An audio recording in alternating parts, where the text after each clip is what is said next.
Indo-European word Dyeus, D-Y-E-U-S, gave rise to several cognates in the daughter languages of Indo-European.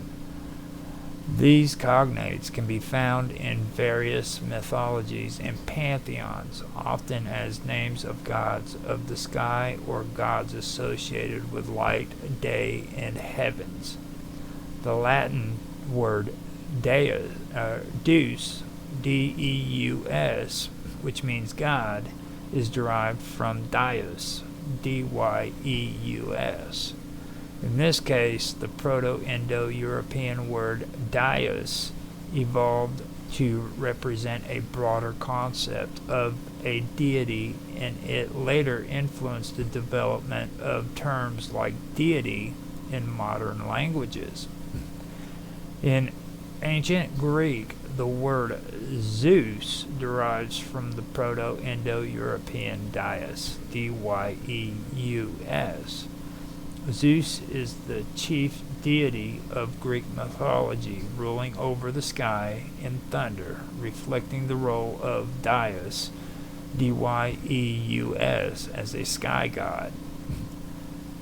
The Sanskrit term Dyaus, which is D-Y-A-U-S, meaning sky or heaven, also derives from Dyeus, D-Y-E-U-S. In Vedic mythology, Dyaus, or Dyaus, D-Y-A-U-S, was the father of the god Indra, a warrior god associated with the sky, thunder, and rain. The Avestan language used in ancient Persia has the word Ahura Mazda, but it is also thought to have derived from the Proto-Indo-European Dyeus, D-Y-E-U-S, specifically in relation to the sun god or to the supreme being of light and power in the Zoroastrian tradition.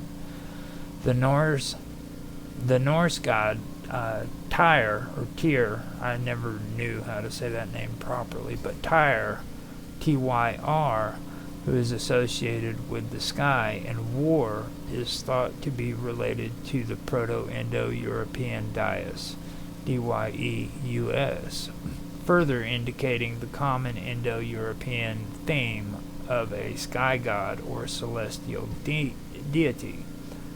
In Slavic languages, the root Dyu, D-Y-E-U, is found in the word div, D-I-V, meaning God, and reflects the ancient association between the sky and divine power.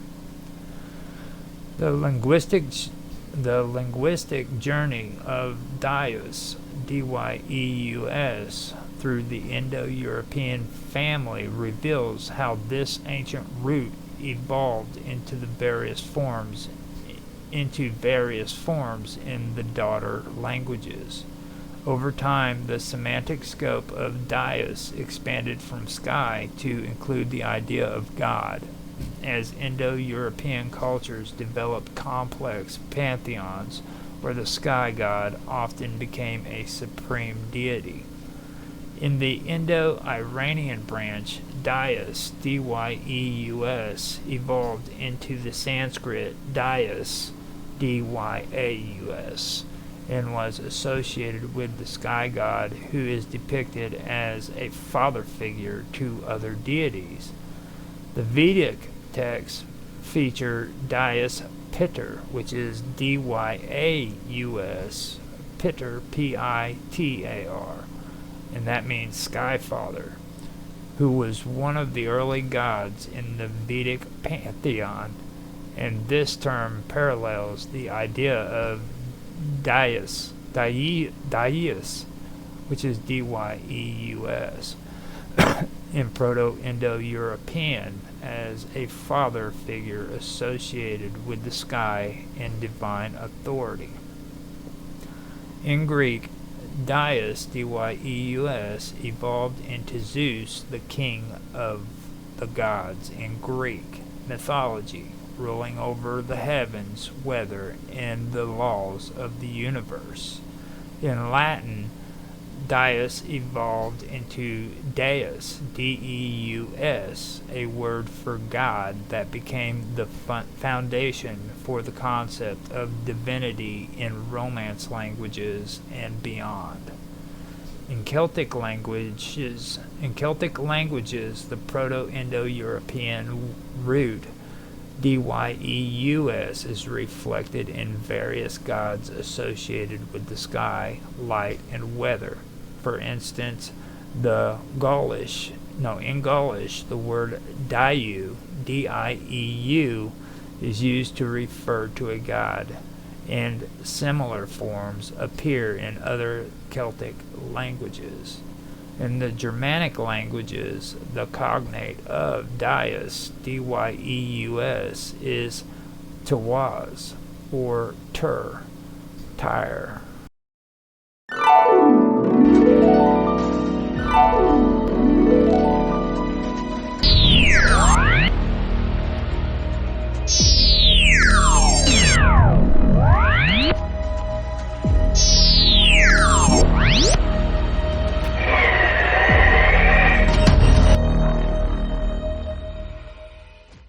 Whatever that says, Tyr, the god of war in the sky in Norse mythology. Tawaz is believed to derive from the same Proto-Indo-European root, emphasizing the role of the sky god in Indo-European mythology, particularly in the Germanic context. In Slavic languages, the Proto-Indo-European Deus appears in words for God or divinity, such as div, which is D-I-V, in Old Church Slavonic.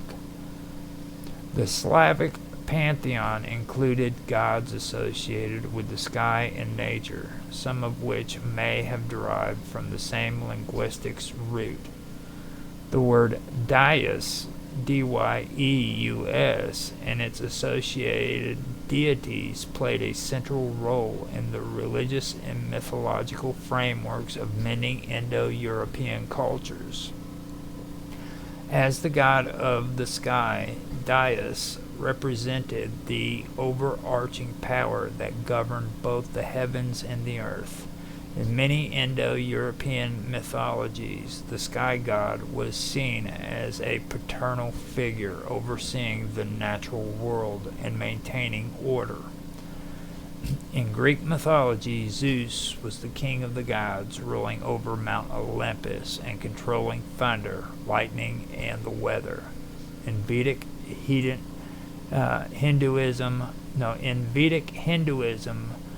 Dyaus, or Dyaus, was part of a divine triad, along with Prithvi, the earth, and Agni, fire, symbolizing the harmonious balance between the sky, the earth, and the sacred fire. In Roman religion, Jupiter, the Roman counterpart of Zeus, was worshipped as the god of the sky and thunder. The word Deus, D-E-U-S, in Latin eventually came to represent all gods, reflecting the widespread concept of a supreme sky deity. The Norse mythology, Tyr was a god associated with the sky and war, and he was one of the principal gods before the rise of Odin. The Proto-Indo-European word Deus, or Deus, D-Y-E-U-S, represents a foundational concept in the mythologies and religious traditions of many Indo-European cultures. It originally referred to the sky, which was closely linked to the ideas of light, power, and divinity. Over time, the root evolved into names for various sky gods, who were often envisioned as supreme deities governing the natural world. By examining and by examining the cognates and evaluation of Dyeus, Dyeus, linguistics and historians can trace the development of religious thought and the influence of these early sky gods on later mythologies. Now, this is where I continue with what I was discussing before. I want to make a note of Aeon and Progonus, who are mortal men in Phoenician mythology, and who were the children of the wind Calapia and his wife Ba'u.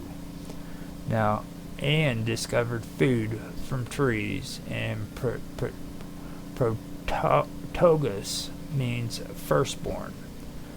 Now, this goes back to what I was talking about in the last episode, and this is where I'll continue after reading all of the stuff that I was just reading about the Indo-European cultures and their linguistics. But this goes into the genealogy of the sky gods and everything during this time period, and it relates to what I was discussing earlier. So, Protogonus, it means firstborn. Now, Aeon and Protogonus were the parents of Genos and Genea, who lived in Phoenicia. During a drought, Genos and Genea looked up to the sun and named him Bilsman, which means master of the sky in Phoenician. The Greeks called him Zeus. Now, Genos and Genea are both Greek words that have multiple meanings. Genos means race, stock, kin, and was used to describe a social group that claimed common descent.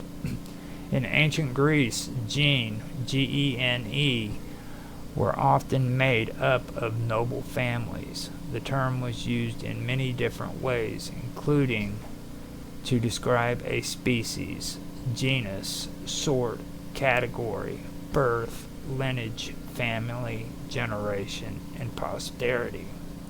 Now, Genea, which is spelled Genea, means race, family, generation, class, and kind.